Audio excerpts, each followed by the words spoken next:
전투기 조종사들은 엄청난 속도로 비행을 하는데 급선회할 때 종종 감각을 잃어버리기도 한다고 합니다. 특히 바다와 하늘이 수평선에서 맞닿아 보일 때 어디가 위고 어디가 아래인지 혼동하는 비행 착각에 빠져서 하늘로 올라가는 줄 알고 비행을 하였지만 실제로는 바다로 곤두박질 치는 경우가 있다고 합니다. 그래서 이런 사고를 막기 위해서 조종사들이 철저히 훈련받는 규칙이 있는데, 첫 번째는 계기판만 믿어라, 두 번째는 계기판만 믿어라, 세 번째는 계기판만 믿어라입니다. 시야와 감각의 사이에서 혼란스러울 때는 오직 계기판에 시선을 고정해야 안전한 비행을 할 수 있다라는 말입니다. 우리의 인생도 마찬가지입니다. 급변하는 세상 속에서 우리의 가치관이 흔들리고 혼란스러울 때, 환경과 감정에 휩쓸릴 때 인생의 착각을 피하고 승리할 수 있는 유일한 방법은 말씀이라는 계기판에 집중하는 것입니다. 1절부터 8절 말씀에서는 믿음에 따라 한 걸음을 내디딜 때 하나님이 기이한 일들을 행하신다라는 사실을 보여주고 있습니다. 여호수아와 온 백성은 정탐꾼의 보고를 듣고 시딤을 떠나 요단 강가로 이동해서 진을 치게 됩니다. 이때 강이 범람하는 시기였기 때문에 강물이 불어나 강을 건너는 것은 불가능해 보였습니다. 하나님은 일부러 이 불가능한 상황들을 바라보게 하십니다. 왜냐하면 하나님의 기적은 인간의 가능성이 사라질 때 가장 분명하게 드러나기 때문이지요. 그래서 관리들이 명령합니다. 제사장들이 너희 하나님 여호와의 언약궤 매는 것을 보거든 너희가 있는 그곳을 떠나 그 뒤를 따르라. 언약궤는 하나님의 임재와 언약을 상징합니다. 요단강을 건너는 방법은 군사적인 어떤 전략이 아니라 하나님의 임재를 앞세우는 것이었습니다. 백성은 언약궤와 거리를 두고 따라야 했습니다. 거룩하신 하나님 앞에서는 경외와 질서가 필요했고, 또 이 간격으로 인해 모든 백성들이 하나님의 언약궤를 볼 수 있었습니다. 여호수아가 백성들에게 말합니다. 너희는 자신을 성결하게 하라. 여호와께서 내일 너희 가운데에 기이한 일들을 행하시리라 라고 말합니다. 당시에는 의복을 빨거나 갈아입는 등의 외적인 정결 규례를 행할 수가 없었습니다. 따라서 여기서 말하는 성결이란 심령의 성결을 의미하는 것이지요. 곧 마음과 삶을 하나님께 드리는 것입니다. 하나님의 기적은 거룩과 순종의 문을 통해 들어오기 때문입니다. 하나님은 여호수아에게 내가 오늘부터 시작하여 너를 온 이스라엘의 목전에서 크게 할 것이다 라고 약속하고 있습니다. 모세와 함께 하셨던 것처럼 여호수아와 함께 하시겠다라는 확증입니다. 여호수아는 제사장들에게 명했습니다. 언약궤를 메고 백성 앞에 건너라. 요단 물가에 이르거든 요단에 들어서라 라고 명령하였습니다. 그러나 그 한 발을 내딛기 전까지는 아무런 변화가 없습니다. 말씀을 따라 한 발을 내딛었을 때에 하나님은 기이한 일을 행하실 것입니다. 여기서 말하는 기이한 일이란 인간의 경험과 계산을 뛰어넘는 초자연적인 역사를 의미하지요. 이 단어는 출애굽 사건과 같이 구속사의 기적에 사용되고 있습니다. 홍해를 가르신 하나님이 이제는 요단강을 마르게 하시는 것입니다. 방법은 단순하였습니다. 언약궤를 앞세우고 그 말씀을 따라 한 발을 내딛는 것이었습니다. 순종하면 하나님은 역사하신다라는 것을 보여주고 있는 것이지요. 사랑하는 성도 여러분, 오늘 우리도 요단강 앞에 서 있습니다. 그 요단강이 질병일 수도 있고요, 가정의 문제일 수도 있습니다. 불확실한 우리의 앞날일 수도 있습니다. 눈앞의 강물은 여전히 사납게 출렁거리고 있고 건너가는 것은 어쩌면 불가능해 보이기도 합니다. 그러나 하나님이 우리에게 말씀하십니다. 언약궤를 앞세우라. 그리고 말씀을 붙들라. 그리고 한 발을 내디더라. 전투기 조종사가 계기판을 믿고 비행하듯 우리도 하나님의 말씀만을 붙들고 나아가야 합니다. 발을 내딛기 전에는 그 물이 멈추지 않습니다. 그러나 순종의 발걸음을 내디딜 때에 하나님의 기적은 시작될 것입니다. 내 감정이나 환경보다 오직 말씀을 신뢰하며 하나님의 언약궤를 앞세우고 한 걸음을 내딛는 믿음과 은혜가 저와 여러분에게 있기를 소망합니다. 그 발걸음 위에 하나님께서 놀라운 일들을 행하실 것입니다. 위대함은 안주함과는 함께하지 않습니다. 모험하고 도전할 때 그 위대함이 찾아오는 것이지요. 신앙생활도 마찬가지입니다.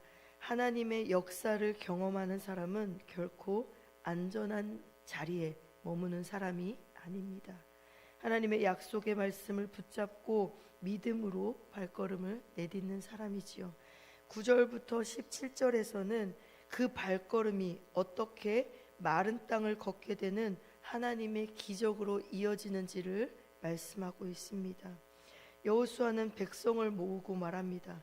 너희의 하나님 여호와의 말씀을 들으라. 이제 곧 일어날 사건은 살아계신 하나님이 그들 가운데 계시며 가나안의 모든 족속을 쫓아내신다는 증거가 될 것이라는 말씀입니다. 살아계신 하나님이라는 표현은 당시의 사람들에게 분명한 인식을 심어 주었습니다. 주변 민족들의 신들은 아무것도 할 수 없는 존재이지만 이스라엘의 하나님은 일하시고 실제로 역사하시는 분이시라는 인식입니다. 여호수아는 모든 시선을 언약궤로 모았습니다. 온 땅에 주 여호와의 궤를 맨 제사장들이 요단의 물가에 발을 디디면 강물이 끊어지고 한 곳으로 쌓일 것이라는 선언을 하게 됩니다. 언약궤는 하나님의 임재와 주권을 상징하지요. 하나님이 앞서 가셔서 길을 만드시고 이스라엘의 백성들을 인도하실 것이라는 것입니다. 그런데 시점은 추수기였고 요단강이 범람하는 때였습니다. 그래서 강을 건너는 것이 불가능해 보이는 때였지요.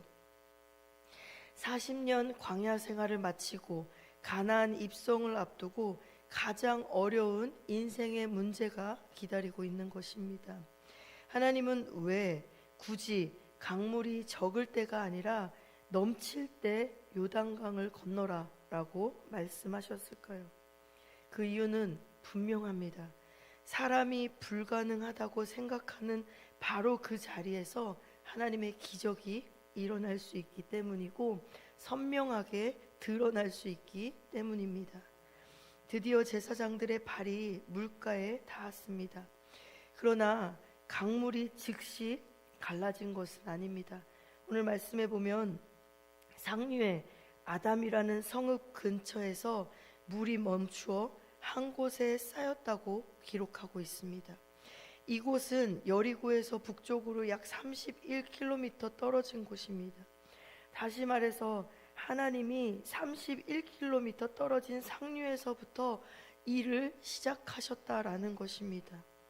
이스라엘의 백성의 눈앞까지 나타나 이 기적이 이스라엘 백성의 눈앞에 나타나기까지 시간이 걸리게 된 것이지요. 여기서 우리는 매우 중요한 교훈을 얻게 됩니다. 우리가 순종으로 한 걸음을 내디딜 때에 하나님의 역사는 보이지 않는 곳에서 이미 시작되었다라는 것입니다. 비록 강물은 여전히 흐르는 것 같아도 하나님은 보이지 않는 상류에서부터 물을 쌓고 계십니다. 하나님의 때에, 하나님의 시간이 되면 우리는 곧 마른 땅을 보게 되는 것입니다. 언약궤를 맨 제사장들이 요단강 한가운데 마른 땅 위에 굳게 섰습니다. 온 이스라엘이 그 길을 따라 마른 땅을 건넜습니다. 법궤는 하나님이 앞서서 길을 열어주신다는 표시였고, 제사장들이 순종의 발을 내디딘 것은 그 길이 하나님이 준비하신 길임을 확인하는 표였습니다.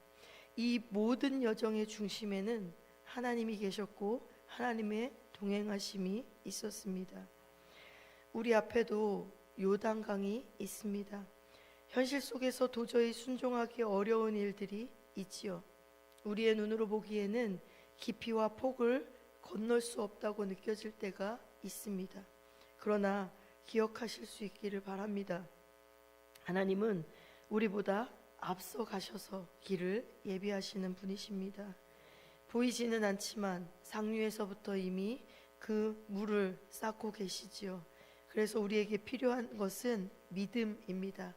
믿음으로 발을 내딛어야 하는 것이지요. 우리도 익숙한 삶의 자리를 내려놓고 하나님의 약속을 선택하실 수 있기를 바랍니다. 하나님의 말씀을 바라보고 믿음으로 한 발을 내딛으십시오. 머지않아 우리도 하나님이 역사하시는 그 마른 땅을 보고 걷게 될 것입니다. 기도하겠습니다. 하나님, 우리가 하나님의 말씀만을 붙들고 살아가고 나아가기를 소망합니다. 발을 내딛기 전에는 물이 멈추지 않으나 하나님께 순종의 발걸음을 내디딜 때에 하나님의 기적이 시작됨을 말씀을 통해 듣습니다. 내 감정이나 환경보다 오직 하나님의 말씀을 신뢰하며 하나님의 언약궤를 앞세우고 한 걸음을 내디딜 수 있는 은혜와 믿음이 우리 가운데 있게 하여 주옵소서. 그 발걸음 위에 하나님께서 베푸시는 놀라운 일들을 행하시는 그 기적을 맛보아 할 수 있도록 주님 역사하여 주옵소서. 우리도 익숙한 삶의 자리를 내려놓고 하나님의 약속의 말씀을 선택하게 하여 주옵소서. 하나님의 말씀을 바라보고 믿음으로 한 발을 내디딜 때에 우리의 인생 가운데 마른 땅을 역사하실 그 하나님의 놀라운 일들을 경험할 수 있도록 주님 우리와 동행하여 주옵소서.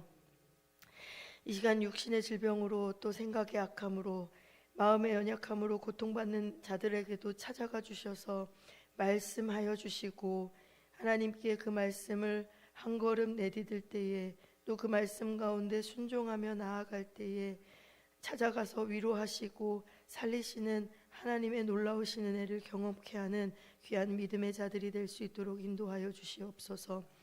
이 시간 정성을 다하여 드리는 1,000번째 예물을 하나님께서 기쁘게 받아주시고 하나님 마음의 뜻을 깨달아 그 뜻대로 순종하며 누리며 살아가는 귀한 삶이 되게 하여 주옵소서. 감사드리며 예수님의 거룩하신 이름으로 기도합니다. 아멘.